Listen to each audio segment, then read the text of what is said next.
नमस्कार दोस्तों, मैं हूं आपका दोस्त लोकेश साहू और आप देख रहे हैं लोकेश छत्तीसगढ़िया यूट्यूब चैनल।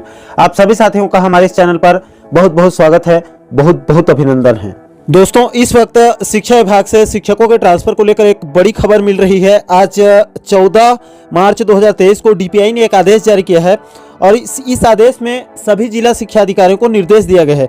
दोस्तों, आप इस आदेश को ध्यान से पढ़ेंगे तो यहाँ पर साफ साफ कहा गया है, इसके विषय को देखिए। इसमें कहा गया है, स्थानांतरण निरस्त संशोधन करने के संबंध में वरिष्ठ सचिवों की समिति के समक्ष प्रस्तुत अभ्यावेदनों अभिमत टिप के संबंध में, यानी कि इसके संबंध में एक समिति गठित की गई थी सचिवों की। उसमें किसी को प्रॉब्लम होगा तो उसमें अभिमत के थ्रू से जो है वो शिक्षकों के ट्रांसफर के संबंध में एक वहां पर जो भी दिक्कत होगी तो उन सचिवों के समक्ष, उस समिति के समक्ष अपनी बात को रखने के लिए कमेटी का गठन इसमें किया गया था। और इसमें यहाँ पर साफ साफ कहा गया है, देखिए, विषयांतर संदर्भित पत्र माध्यम से स्थानांतरण निरस्त करने या फिर संशोधन करने के संबंध में वरिष्ठ सचिवों की समिति ने अभ्यावेदनों पर मान्य या फिर अमान्य की गई अनुशंसा की गई है। जिन प्रकरणों को अमान्य किया गया है, दोनों किया गया है, मान्य और अमान्य दोनों किया गया है, इसमें जिन प्रकरणों को अमान्य किया गया है उन्हें कार्य मुक्त करने की कार्यवाही करें। यानी कि जिनको अमान्य किया गया है उनको कार्य मुक्त करना है, इसकी कार्यवाही करें कहा गया है। और साथ ही साथ जिन प्रकरणों के अभ्यावेदनों को समिति द्वारा मान्य किया गया है, वैलिड माना है, उन्हें अभी कार्य मुक्त न करें कहा गया है। जिनको अमान्य किया गया है उनको कार्य मुक्त करने के लिए कहा गया है, उनकी कार्यवाही करें कहा गया है। और जिनको मान्य किया गया है उनको अभी कार्य मुक्त न करें कहा गया है। उनका जो है वो शासन के स्तर से उन प्रकरणों पर अंतिम निर्णय लिया जाएगा, सरकार शासन स्तर पर उनका निर्णय लिया जाएगा। तो यह है दोस्तों पूरा मैटर। नीचे आप देखिए, सहायक संचालक लोक शिक्षण संचालनालय यानी कि डीपीआई के डायरेक्टर का बाकायदा नीचे हस्ताक्षर है। दोस्तों, इस आदेश को हमारे टेलीग्राम चैनल पर अपलोड कर देंगे, आप चाहें तो आप वहां से डाउनलोड करके आराम से पढ़ सकते हैं।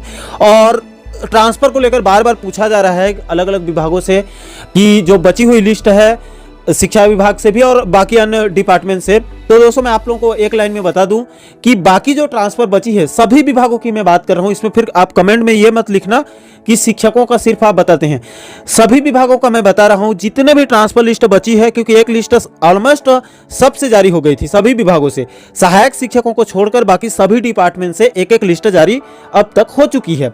लेकिन जो सेकेंड लिस्ट की बात की जा रही है, जो बची हुई लिस्ट है, उनका दोस्तों कुछ दिन पहले एक सर से मेरी बात हुई थी और मनीष मिश्रा जी खुद डीपीआई गए थे, तो उन्होंने भी इस बात को कंफर्म किया था। और एक और सर से बाद में फिर से मेरी बात हुई, तो इन सभी का एक ही तर्क निकला कि बाकी की जो लिस्ट बची है वो अब सिर्फ मुख्यमंत्री भूपेश बघेल जी चाहेंगे तभी उनका लिस्ट जो है वो जारी हो सकती है। समन्वय समिति में वहां से अनुमोदन के बाद ही लिस्ट जारी होगी, लेकिन उससे पहले अब एक और कंडीशन है कि मुख्यमंत्री से हरी झंडी मिलना बहुत जरूरी है। यानी कि दोस्तों मेरे कहने का सीधा सा मतलब यही है कि या तो आपको ट्रांसफर के लिए एकजुट होकर आंदोलन करना पड़ेगा, अभी आचार संहिता लागू होने से पहले आप लोगों के पास समय है, या फिर आप सीधे मुख्यमंत्री से मिलिए। अगर आपका वहां तक पहुंच है तो आप मुख्यमंत्री से मिलकर आप जो है वो अपने ट्रांसफर के संबंध में उनसे चर्चा कीजिए। अगर उनसे हरी झंडी मिलेगी सीएम से, तभी आपका लिस्ट जारी हो सकता है। या फिर आप लोग सब लोग जितने भी ट्रांसफर लिस्ट का इंतजार कर रहे हैं, आप लोग एकजुट होकर आंदोलन करिए, सरकार का ध्यान ट्रांसफर की ओर खींचिए। बीच में एक बार आंदोलन हुआ था लेकिन वो गति नहीं पकड़ पाई, सिर्फ एक दिन का हुआ था। अगर आप लोगों को ट्रांसफर का इंतजार है और सही में ट्रांसफर चाहिए तो आप लोगों को हल्ला बोल करना पड़ेगा और सरकार का, शासन प्रशासन का, मीडिया का ध्यान ट्रांसफर के मुद्दे पर खींचना ही होगा।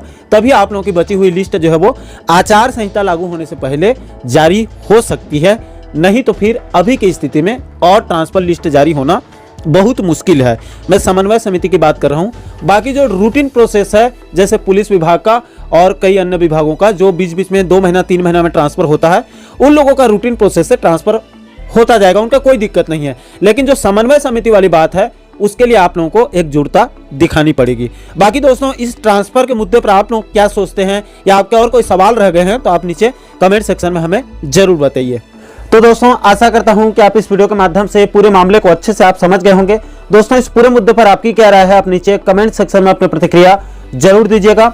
और दोस्तों आप आगे भी इसी प्रकार के महत्वपूर्ण मुद्दों पर, महत्वपूर्ण टॉपिक पर वीडियो देखना चाहते हैं तो हमारे चैनल को आप सब्सक्राइब जरूर कीजिए, ताकि आने वाले सभी नए वीडियो का नोटिफिकेशन आप लोगों तक तुरंत पहुंच सके। दोस्तों इस वीडियो में फिलहाल अभी के लिए इतना ही। मुझे दीजिए इजाजत, मैं मिलता हूं आपसे एक और महत्वपूर्ण मुद्दे के साथ, महत्वपूर्ण टॉपिक के साथ। तब तक के लिए जय हिंद, जय छत्तीसगढ़।